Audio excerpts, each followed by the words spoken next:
I almost didn't come home that year, and standing there now, I knew exactly why my body had been fighting the idea from the start. New Year's parties at my family's place had never been about celebration. They were performances, tests, a chance for everyone to silently rank where you stood without ever saying it outright. Still, some part of me kept hoping this one would be different. A new year. Fresh start. Maybe fewer sharp edges. The house looked the same from the outside. Lights strung along the roof. Snow piled high along the driveway. Cars lined up, engines ticking as they cooled, proof that plenty of people had been invited. As I walked up the steps, laughter leaked through the door. Not warm laughter. Loud laughter. The kind that fills space, not hearts. I paused with my hand on the handle, took a breath, and told myself I could leave at any point. That thought alone felt like armor. The moment I stepped inside, I felt it. Not silence, but a shift. Conversations dipped just enough to be noticeable. Heads turned, then turned away. It was the kind of pause people make when they don't expect you but don't want to explain why. I shrugged off my coat slowly, giving myself something to do, something to ground me. Music played too loud. Glasses clinked. Someone laughed again, a little forced, like they were trying to smooth over a wrinkle that shouldn't have been there. My brother was exactly where I expected him to be, planted in the living room like he owned it. Drink in hand. Voice loud. Surrounded by people nodding along to whatever story he was telling. He looked comfortable, confident, like this space was designed for him. When he saw me, he didn't hesitate. No double take. No fake smile. Just a smirk that told me he'd already decided how this was going to go. This year's only for real family, he said, loud enough for the room to hear. Not a joke. No wink. No laugh to soften it. Just a statement, clean and sharp. A few people chuckled, unsure if they were supposed to. Someone coughed into their glass. I stood there holding my coat, pretending I hadn't heard, because sometimes pretending is the only way to keep standing. I could feel the heat creeping up my neck, the familiar mix of embarrassment and anger that I'd spent years learning to swallow.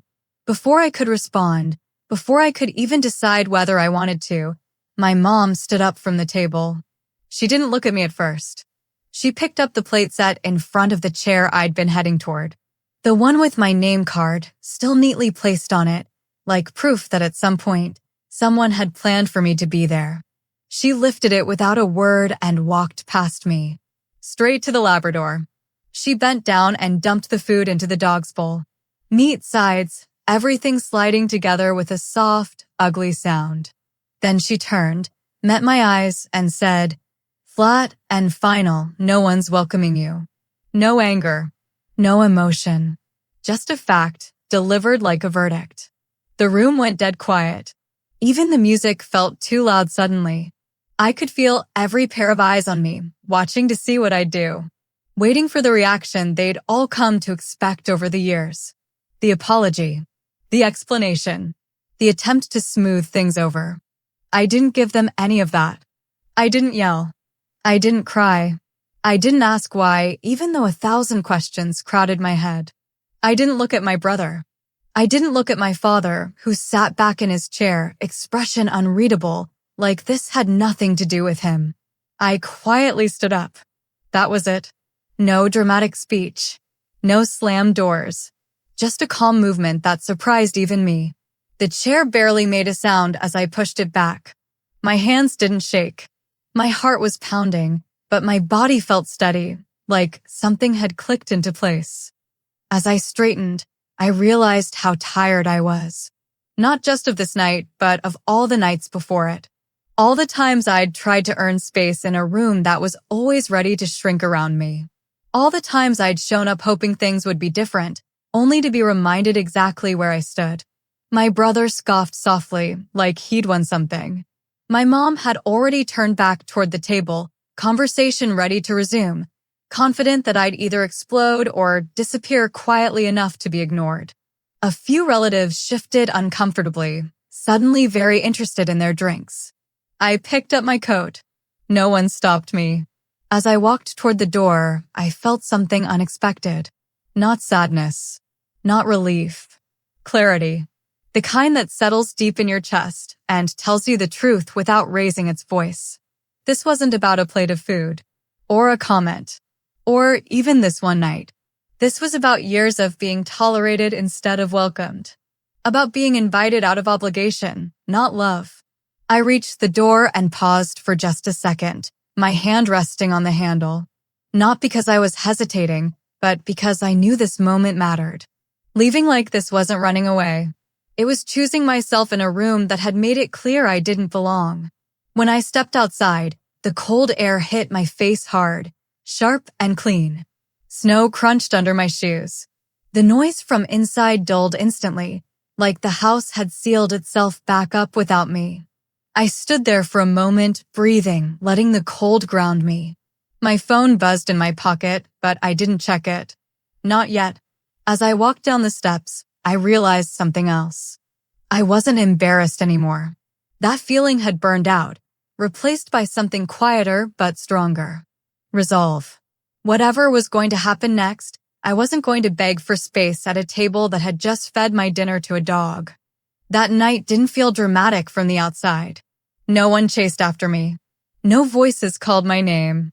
But inside me, something had shifted permanently. A line had been crossed, and for once, I hadn't tried to redraw it. I drove away with the house shrinking in my rearview mirror, lights glowing warm for everyone still inside. And for the first time in a long time, I didn't feel like I was missing out. I felt like I was finally walking away from something that had been missing me all along. And I had no idea yet how far that single, quiet decision was about to ripple. People like to imagine cruelty as something obvious. Loud voices. Slamming doors. Someone losing control in a way you can point to later and say, that was wrong.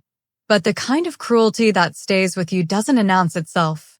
It doesn't need to. It settles into a room quietly and waits for you to notice that everyone else already knows the rules. What happened that night wasn't sudden. It was practiced. The moment my mother dumped that plate into the dog's bowl, I understood that. Her hands didn't shake. Her face didn't twist with anger. There was no hesitation, no second guessing. It was smooth, almost efficient, like she'd rehearsed the motion in her head long before I arrived. That calm was what made it cut so deep. Anger can be excused as losing control. This wasn't that. This was deliberate. My father's silence was louder than anything she said. He sat there staring into his drink, the ice slowly melting, his jaw clenched tight. He didn't look surprised. He didn't look conflicted. He looked resigned. Like this was the outcome he'd accepted somewhere along the way, and now that it was happening in front of everyone, he just didn't have the energy to interfere. That kind of silence doesn't come from shock. It comes from agreement you don't want to admit out loud. My brother, on the other hand, looked pleased. Not openly smug, but relaxed in a way that told me this had been his goal. He leaned back in his chair, legs stretched out, watching me the way someone watches the end of a movie they already know the ending to. For him, this wasn't uncomfortable. It was confirmation. Proof that he'd secured his place and pushed me firmly outside of it. The room itself felt smaller all of a sudden. The walls, the ceiling, the long table with its carefully placed decorations. Everything felt like it was closing in, not physically, but socially. Every person there had a choice in that moment. They could meet my eyes. They could say my name. They could even just look uncomfortable enough to show they understood this wasn't okay.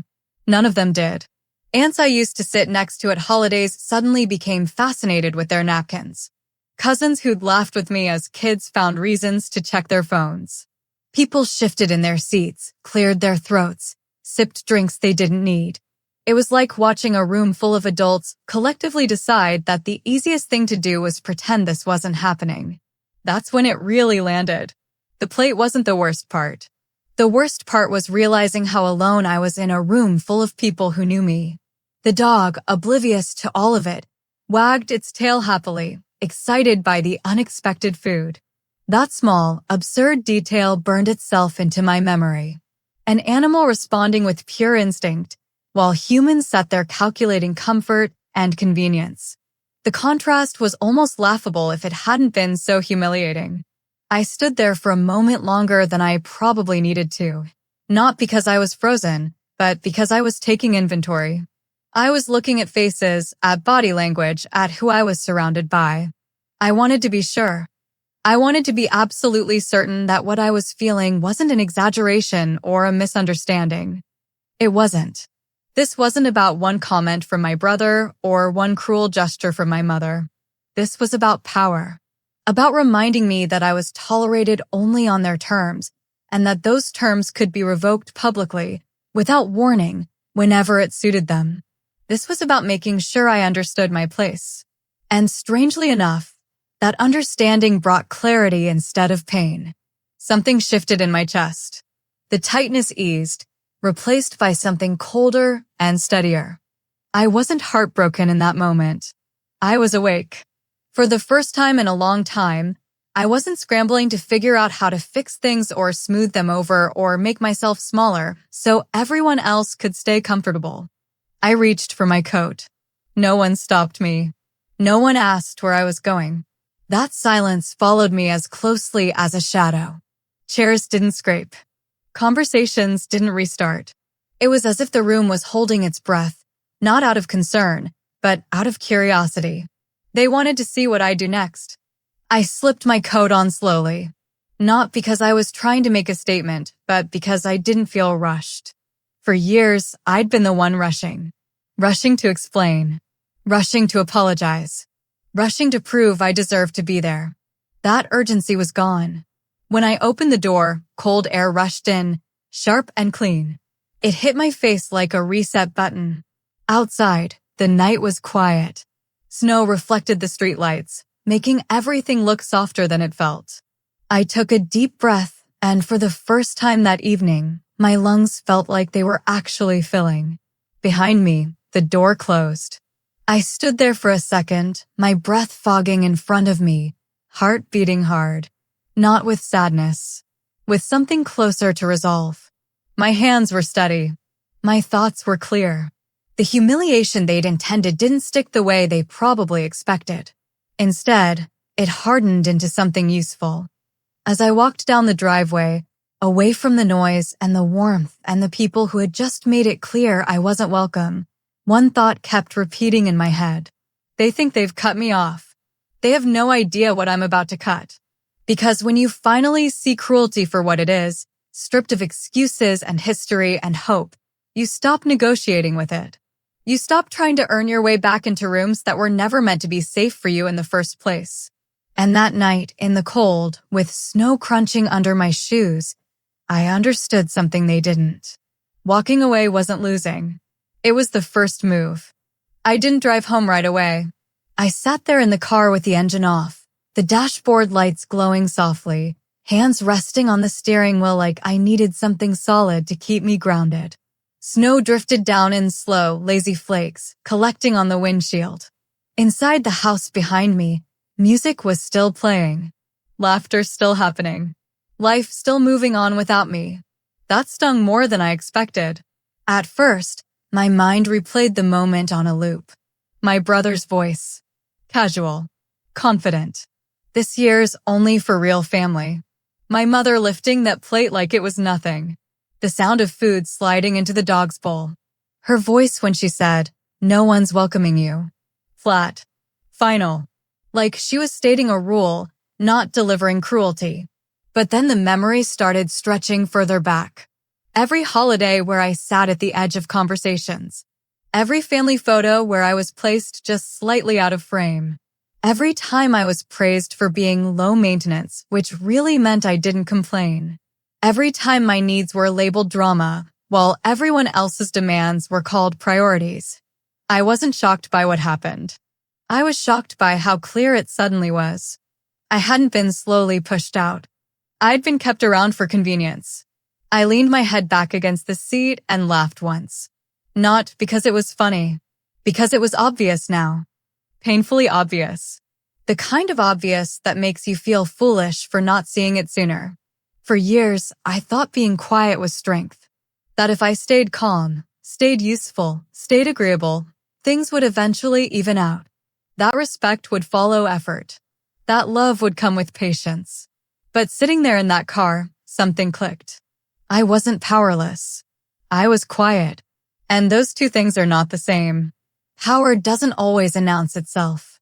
Sometimes it sits patiently, waiting for the moment when silence is no longer mistaken for submission. I had access, not because I demanded it, because I was trusted, because I was responsible, because when things needed handling, people handed them to me and walked away, assuming I'd take care of it like I always did. I handled the family finances, not officially, not with a title or applause, just helping out. That phrase everyone used when they wanted work done without acknowledging the weight of it. I managed shared accounts. I tracked investments. I coordinated with the financial advisor when my parents were overwhelmed or bored or just didn't want to deal with it. Can you just take care of it? Was something I heard a lot. And I did. I made sure bills were paid. Accounts were balanced. Risks were minimized. I kept things running smoothly so no one had to think about money until they wanted to spend it. They trusted me because I never made noise about it. I didn't ask for credit. I didn't remind them what I was doing. I didn't hold it over their heads. And that trust gave me access. Access they never questioned. Because people rarely question the quiet ones. They assume silence means loyalty. That calm means compliance. That because you don't make scenes, you won't ever draw lines. I sat up straighter in the seat, hands tightening on the wheel as the realization settled into my bones. They thought they'd humiliated me. What they actually did was wake me up. I started the car and drove, not home, but somewhere quiet. A nearly empty parking lot near a closed grocery store. I parked under a flickering light, pulled out my laptop, and opened it on the passenger seat. No dramatic music. No shaking hands. No tears splashing onto the keyboard. Just focus. I logged in. One by one, I went through everything. Shared savings accounts. Frozen. Credit lines. Suspended pending review. Investment access. Restricted to view only. Every move was within my authority. Every action backed by documentation. No emotion. No revenge fantasy. Just clean, deliberate steps. This wasn't illegal. This wasn't impulsive. This was me finally using the responsibility I'd been given instead of letting it be used against me. I drafted 2 emails. One to the bank. One to the financial advisor. Both professional. Neutral. Polite. The kind of emails no one panics over until it's too late. Then I hit send. The screen went quiet. I closed the laptop and sat back, exhaling slowly. I didn't feel triumphant. I felt steady. For the first time in a long time, I wasn't reacting. I wasn't scrambling to fix feelings or smooth things over or make myself smaller so everyone else could stay comfortable. I was choosing myself. That night, my phone stayed silent. Of course it did. They were still celebrating. Still clinking glasses. Still laughing like nothing had changed. They didn't know yet. I went home, took a shower, let the hot water wash away the smell of that house, the tension that clung to my clothes. I slept deeper than I had in months. Because when you finally stop bracing for impact, rest comes easy. The next morning, the messages started. Missed calls, texts, voicemails. Confusion first, then frustration, then panic. Something's wrong with the accounts. Can you check this? The advisor says access is restricted. Call me back. I didn't rush. I made coffee, sat by the window, watched the snow melt. When I finally responded, I kept it simple. I'm reviewing things. No explanations. No apologies. No emotional labor. And that drove them crazy. Because for the first time, I was acting the way they always had. Calm. Detached. In control. They wanted me flustered. Defensive. Eager to fix things. Instead, they got silence. That silence wasn't cruelty. It was boundaries. They'd spent years teaching me what silence meant in that family. Now they were finally learning how it felt. And the irony? I didn't do anything to hurt them. I just stopped protecting them from the consequences of their own behavior. That's the part people don't understand. Walking away doesn't always look like slamming doors. Sometimes it looks like closing a laptop, turning off a phone, and letting people sit with the reality they created. They thought that night was about putting me in my place. But as I lay in bed later, staring at the ceiling, one thought kept looping through my mind, calm and certain. They finally showed me who they were, and I finally believed them. Whatever came next, whatever fallout followed, I knew one thing for sure. I would never again confuse being quiet with being powerless. Because the moment I stopped absorbing disrespect in silence, everything changed. They didn't show up at my door right away. That came later. First came the digital panic. My phone wouldn't stop vibrating. It was almost funny how predictable the order was. My brother, always first to react when something disrupted his comfort. Then my mom, escalation disguised as concern. Then my dad, last as always, when things were already slipping out of his control. I watched it all from a distance, not just physically, but emotionally. For once, I wasn't inside the chaos. I was observing it. The first voicemail from my brother was sharp, clipped, annoyed. Hey, something's wrong with the accounts. Cards are declining. Call me back. No greeting. No question of whether I was okay. Just an expectation that I would fix it the same way I always had. 10 minutes later, another one. Louder this time. This isn't funny. Whatever you did, undo it. Then my mom's texts started coming in. Not even voicemails at first. Just messages stacked on top of each other. Why aren't you answering? Is this some kind of punishment? You're being dramatic. The irony of that last one almost made me laugh out loud. I set my phone face down on the kitchen counter and let the coffee finish brewing. The house was quiet. No shouting. No passive-aggressive comments. No tension hanging in the air like static. Just the hum of the heater and the soft scrape of the spoon against the mug as I stirred in sugar. Outside, snow kept falling thick and slow, like the world was deliberately moving at a pace they couldn't control. That felt right. For years, urgency had belonged to them. Their problems, their deadlines, their crises. I was always expected to drop everything, respond immediately, smooth things over. This time, urgency belonged to them alone. I thought back to the night before. The way my brother smirked when he said real family. The way my mother didn't hesitate, didn't even flinch when she dumped my plate into the dog's bowl. The way my father stayed silent, choosing comfort over courage like he always did. None of them had rushed to make things right then. So why should I rush now? Another voicemail came in. This one from my dad. His voice sounded different. Lower. Controlled in that brittle way that meant panic was already creeping in underneath. We need to talk. Please call me. Please. That word hadn't been used on me in years. I let the coffee cool. Sat at the table. Watched steam rise and disappear. Let myself feel everything I hadn't allowed myself to feel last night.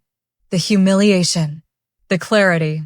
The strange relief that came with finally seeing things as they were, not as I'd spent years hoping they might become.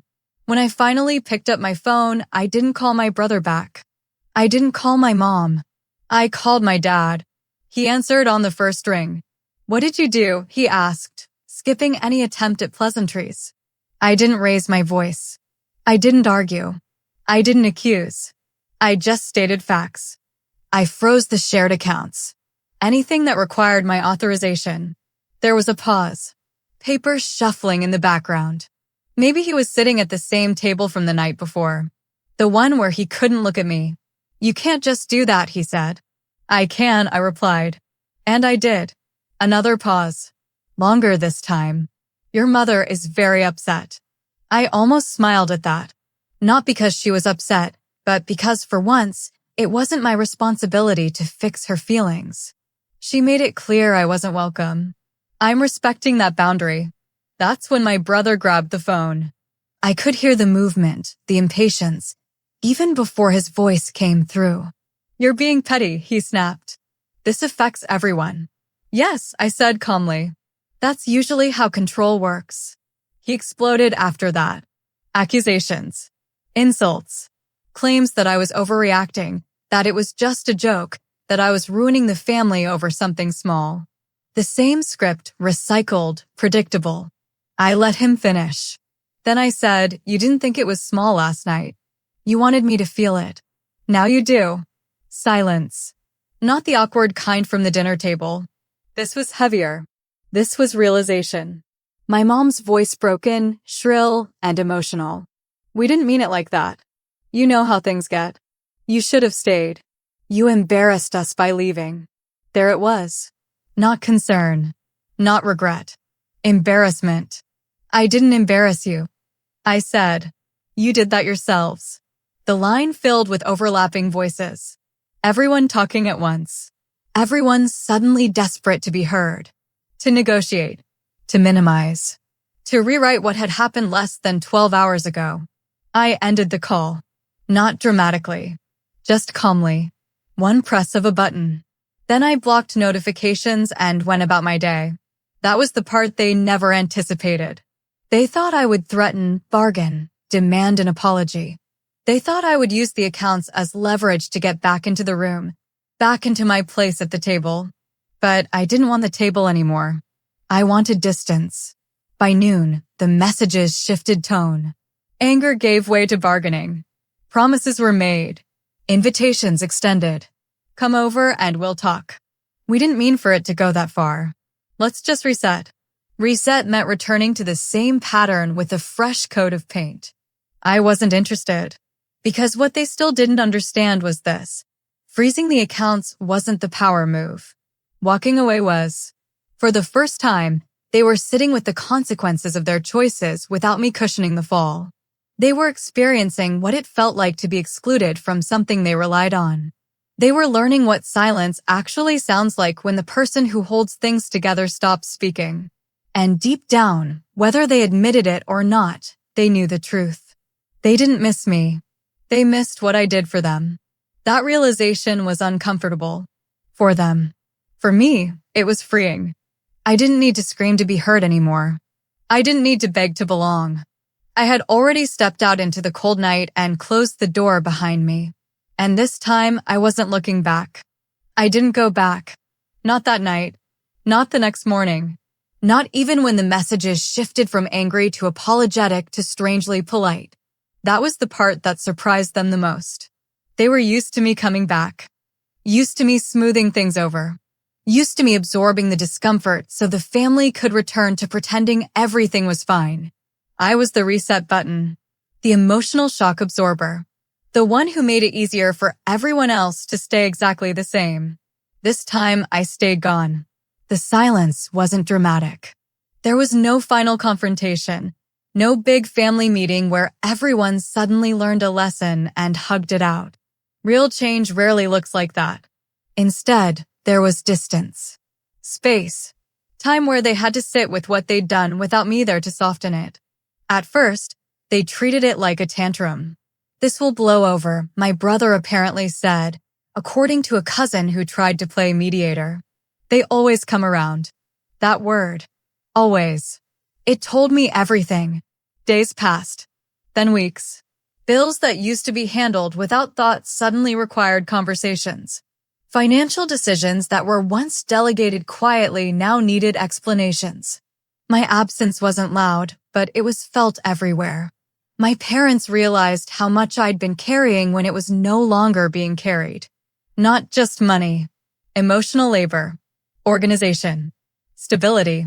The invisible glue that held things together without ever getting credit. My father was the first to adjust. He didn't apologize. Not directly. That wasn't his way. But he started asking questions through email instead of demands through my mother. Short messages. Careful wording. Like someone testing ice they weren't sure would hold their weight. My mother resisted longer. She tried guilt first. Then nostalgia. Then rewriting history. "We were just joking. You took it the wrong way. You know how your brother is." I didn't engage.